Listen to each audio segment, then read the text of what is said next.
So hello everyone, welcome back to another video. তো আজকে কথা হলো প্রিন্স রিলেটেড আপডেট নিয়ে। তো মূলত তোমরা জানো যে প্রিন্স রিলেটেড একটা গোড়ার দিক থেকে যে আপডেটটা মূলত উঠে আসছিল যে প্রিন্সে অভিনেত্রী হিসাবে ৩ জন থাকতে চলেছে, যার মধ্যে দুটো অভিনেত্রীর নাম খুব কনফার্মলি শোনা যাচ্ছিল যে তাসনিয়া ফারিন এবং জ্যোতির্ময়ী কুন্ডু এই সিনেমার পার্ট হতে চলেছে।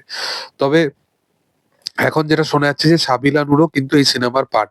তো অনেকে হয়তো ভাবতে পারছে যে সাবিলা নূর কি তাহলে জ্যোতির্ময়ী কুন্ডুকে রিপ্লেস করলো, বা সেই ক্যারেক্টারটা কি এখানে সাবিলা নূর প্লে করতে চলেছে সেকেন্ড লিড হিসাবে? কারণটা হচ্ছে এই সিনেমাটায় মূলত ইন্ডিয়া বাংলাদেশ যে শুটিং নিয়ে একটা প্রবলেমেটিক একটা ব্যাপার দেখা গেছে। তো সেই কারণবশত কোথাও গিয়ে হয়তো জ্যোতির্ময়ী কুন্ডু এই সিনেমার পার্ট নাও হতে পারে, সেটা হয়তো অনেকে ভাবনা চিন্তা করছিল। তবে এরকম কিন্তু কোনো আপডেট কিন্তু উঠে আসেনি।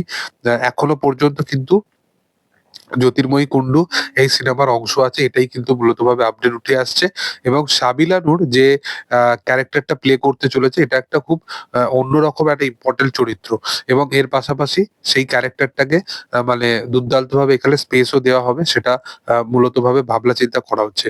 অলরেডি তাণ্ডবের মতো একটা সিনেমায়, এরকম একটা স্ট্যাবলিশ সিনেমায়, মানে যেখানে বলতে পারো হিরো ওরিয়েন্টেড একটা সিনেমা, যেখানে ক্যামিও গুলোরও খুব ইমপ্যাক্ট ছিল, তারপরেও এগুলো থাকার সত্ত্বেও সাবিলা নূর কিন্তু নিজের পারফরমেন্স এর মাধ্যমে দুর্দান্তভাবে একটা প্রেজেন্টেবল একটা পারফরমেন্স কিন্তু করেছিল। এবং সাবিলা নূর এই সিনেমার পার্ট হতে চলেছে, বাট জ্যোতির্ময়ী কুন্ডুকে রিপ্লেস করে নয়, তার চরিত্রটা একটা অন্য রকমের চরিত্র হতে চলেছে। গোড়ার দিক থেকেই আমাদের মূলতভাবে আপডেট উঠে এসেছিল যে প্রিন্স ৩ জন অভিনেত্রী বেসিস একটা কাজ হবে, এবং যার মধ্যে হয়তো ৩ টে ক্যারেক্টারই হয়তো লিড ক্যারেক্টার বা অভিনেত্রী বা লাভ ইন্টারেস্ট হিসাবে হয়তো থাকবে না। তাদের একেকজন একেকটা ক্যারেক্টারের হয়তো ইনটেনশন বা তাদের যে ক্যারেক্টারাইজেশন সেগুলো পুরোপুরি ডিফারেন্ট কাইন্ড অফ হবে।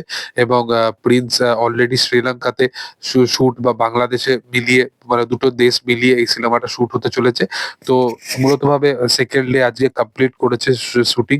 তো সবকিছু ঠিকঠাক থাকলে প্রিন্স ফাইনালি রোজার ঈদ উপলক্ষ করে বড় পর্দা রিলিজ কিন্তু করতে চলেছে, এটা নিয়ে কোনো ভাবনার বিষয় নেই। তবে তোমাদের কি বক্তব্য? তোমরা কতটা এক্সাইটেড সাবিলা নূরের নাম শুনে, সেটা অবশ্যই কমেন্ট সেকশনে জানিও।